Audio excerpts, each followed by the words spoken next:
ফুটে শিশু অন্তিম খেলার এক পর্যায়ে ঘরে থাকা একটি সিলভারের রান্নার পাতিল সে নিজের মাথায় ঢুকিয়ে নেয়, কিন্তু বিপত্তি ঘটে তখনই যখন পাতিলটি তার মাথায় পুরোপুরি আটকে যায়। পর অন্তিমের কান্না শুনে পরিবারের লোকজন ছুটে এসে পাতিলটি টেনে খোলার চেষ্টা করেন, কিন্তু সিলভারের পাতিলটি শিশুর মাথায় এমনভাবে আটকে যায় যে শত চেষ্টাতেও আর বের করা সম্ভব হচ্ছিল না। চোখের সামনে নিজের সন্তানের এমন ছটফটানি দেখে দিশাহারা হয়ে পড়ে পুরো পরিবার। এমন ঘটনা ঘটেছে নরসিংদী শহরের ব্রাহ্মণদী এলাকায়। পরিস্থিতি গুরুতর বুঝতে পেরে পরিবারের লোকজন দ্রুত তাকে নরসিংদী সদর হাসপাতালে নিয়ে যান। সেখানে কর্তব্যরত চিকিৎসকরাও নানা উপায়ে পাতিলটি খুলতে চেষ্টা করেন, কিন্তু শক্তভাবে আটকে থাকায় কোনোভাবেই তা সম্ভব হচ্ছিল না। এক পর্যায়ে সদর হাসপাতালের এমআরও ডাক্তার ফরিদা কুলছানারা কবিরের তত্ত্বাবধানে শিশুটিকে পাশের একটি স্টিলের আলমারি তৈরির ওয়ার্কশপে নেওয়া হয়। সেখানে অত্যন্ত সতর্কতার সঙ্গে স্টিল কাটার বিশেষ কাঁচি ব্যবহার করে পাতিলটি কেটে ফেলা হয়। দীর্ঘ চেষ্টার পর অবশেষে শিশুটির মাথা মুক্ত হয়।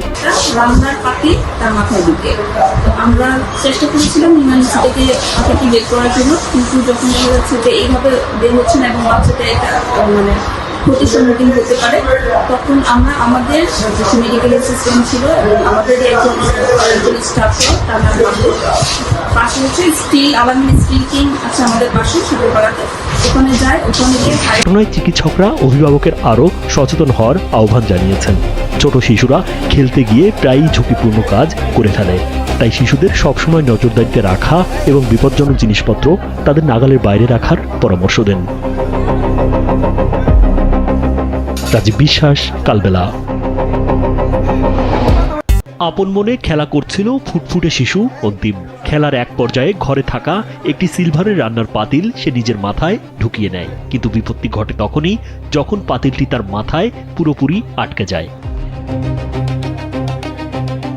পর অন্তিমের কান্না শুনে পরিবারের লোকজন ছুটে এসে পাতিলটি টেনে খোলার চেষ্টা করেন, কিন্তু সিলভারের পাতিলটি শিশুর মাথায় এমনভাবে আটকে যায় যে শত চেষ্টাতেও আর বের করা সম্ভব হচ্ছিল না। চোখের সামনে নিজের সন্তানের এমন ছটফটানি দেখে দিশাহারা হয়ে পড়ে পুরো পরিবার। ঘটেছে নরসিংদী শহরের ব্রাহ্মণদী এলাকায়। পরিস্থিতি গুরুতর বুঝতে পেরে পরিবারের লোকজন দ্রুত তাকে নরসিংদী সদর হাসপাতালে নিয়ে যান। সেখানে কর্তব্যরত চিকিৎসকরাও নানা উপায়ে পাতিলটি খুলতে চেষ্টা করেন, কিন্তু শক্তভাবে আটকে থাকায় কোনোভাবেই তা সম্ভব হচ্ছিল না। এক পর্যায়ে সদর হাসপাতালের এমআরও ডাক্তার ফরিদা কুলছানারা কবিরের তত্ত্বাবধানে শিশুটিকে পাশের একটি স্টিলের আলমারি তৈরির ওয়ার্কশপে নেওয়া হয়। সেখানে অত্যন্ত সতর্কতার সঙ্গে স্টিল কাটার বিশেষ কাঁচি ব্যবহার করে পাতিলটি কেটে ফেলা হয়। দীর্ঘ চেষ্টার পর অবশেষে শিশুটির মাথা মুক্ত হয়। রান্নার পাতিল তার মাথায় ঢুকে আমরা চেষ্টা করেছিলাম ইমার্জেন্সি থেকে পাতিলটি বের করার জন্য, কিন্তু